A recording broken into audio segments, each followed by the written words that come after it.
അതുപോലെ തന്നെ നിങ്ങളിപ്പോൾ ഈ കാണുന്ന ഫെൻസിങ്, ഈ ഫെൻസിങ്ങിൻ്റെ ഒരു അവസ്ഥ എന്ന് പറഞ്ഞാൽ ഇത് വെറുതെ മനുഷ്യനെ കബളിപ്പിക്കാൻ വേണ്ടി മാത്രം ചെയ്തു വച്ച ഒരു ഫെൻസിങ്ങാണിത്. ഇത് നിങ്ങൾ ഏത് ഭാഗത്ത് പോയിട്ട് ഈ ഫെൻസിങ് പരിശോധിക്കുമ്പോൾ നിങ്ങൾക്ക് കാണാൻ കഴിയും. ഒരു ബാറ്ററിയിൽ നിന്ന് 3 കിലോമീറ്റർ 3.5 കിലോമീറ്റർ ദൂരത്തേക്കാണ് ഈ കമ്പി വലിച്ചിട്ടുള്ളത്.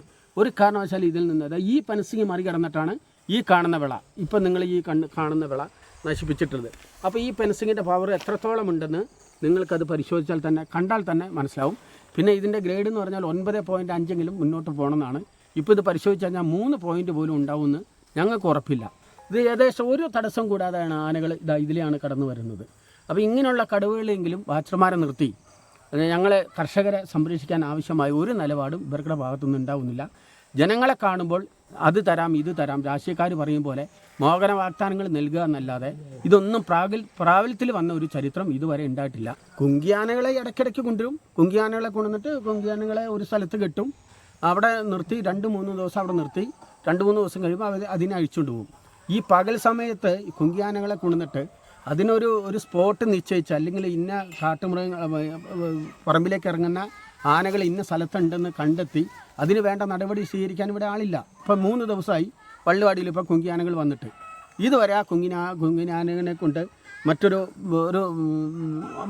ആനകളെ ഓടിക്കേണ്ട ഒരു നടപടി ഇതുവരെ കുങ്കിയാന 3 ദിവസം വന്നിട്ടും ഈ 3 ദിവസം ആന ഇറങ്ങുന്നുണ്ട്. ആന നിരന്തരം ഇറങ്ങിക്കൊണ്ടിരിക്കുകയാണ്.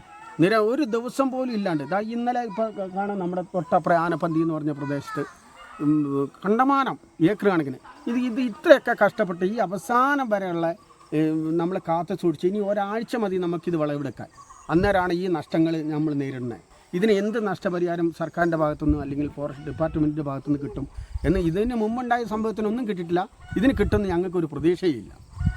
കർഷകന് എന്നും ഈ കഷ്ടപ്പാട് മാത്രമാണ്, ദുരിതമാണ് ഇവിടെ ബാക്കി ഉണ്ടാവുന്നത്.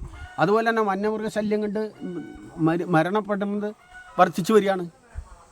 പണ്ട് കാലത്ത് അബദ്ധത്തിൽ 1-2 പേരാണെങ്കിൽ ഇന്ന് ആഴ്ചയിൽ മാസത്തിൽ ഓരോരുത്തരായി വയനാട് ജില്ലയ്ക്കകത്ത് ഓരോ ദിവസങ്ങളിൽ തന്നെ ഓരോരുത്തർ എന്നുള്ള രീതിയിലേക്ക് ഇപ്പോൾ വന്നുകൊണ്ടിരിക്കുകയാണ്.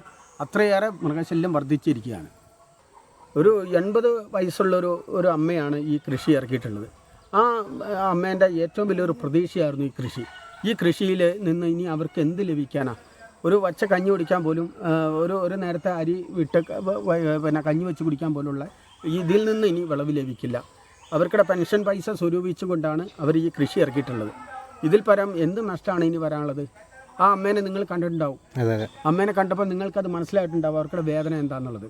ഇത്രയും കാത്തു സൂക്ഷിച്ച മുതൽ അവർക്കുടെ കൺമുമ്പിൽ വെച്ച് തന്നെ ഒറ്റ രാത്രി കൊണ്ട് നഷ്ടപ്പെട്ടിരിക്കുകയാണ്.